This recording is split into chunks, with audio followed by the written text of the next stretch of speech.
Tagalog Translation. Welcome sa Mr. Frog Movie Recap. Kaiji, The Ultimate Gambler, 2009. Isang labanan para sa buhay. Si Kaiji, umiinom, baon sa utang, at mukhang desperado sa isang madilim na eskinita. Ano ang gagawin mo kung nalulunod ka sa utang at walang paraan para makalabas?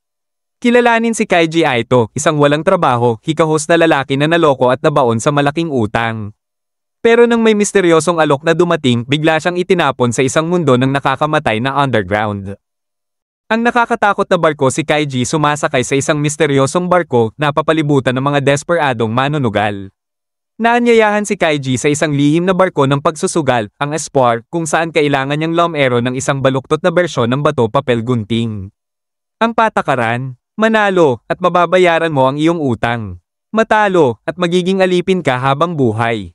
Si Kaiji, pinagpapawisan, nag-iisip ng estratehiya at bumubuo ng alyansa. Sa simula, walang alam si Kaiji. Pero mabilis niyang natutunan na hindi lang ito swerte, ito'y isang laban ng panlilinlang, panlalamang, at kaligtasan.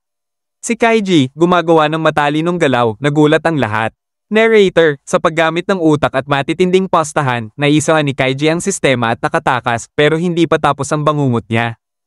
Ang tulay ng kamatayan. Isang grupo ng mga lalaki, kasama si Kaiji, nakatayo sa harap ng dalawang manipis na bakal na tulay sa taas ng lungsod.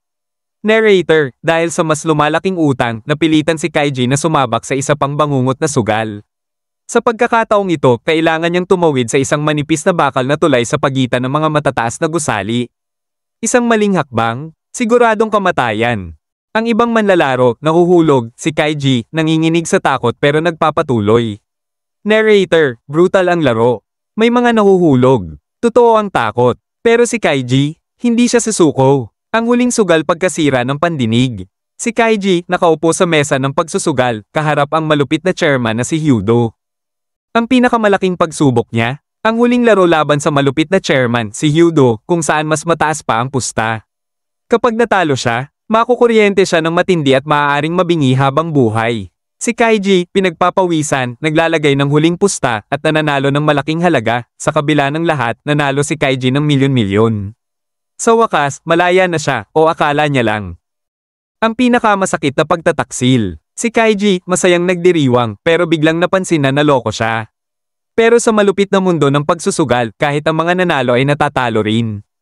Ang pinagkakatiwalaan niyang kaibigan, trinaydor siya, ninakaw ang kanyang pera, at iniwang walang-walak, muling hikahos, desperado, at naipit sa paulit-ulit na bangungot ng pagsusugal. Si Kaiji, naglalakad papalayo sa dilim, determinado pero wasak. Kaiji the Ultimate Gambler ay isang matinding kwento ng kasakiman at pakikibaka para mabuhay. Makakatakas pa kaya si Kaiji sa impyernong ito? Panoorin ang pelikula at alamin.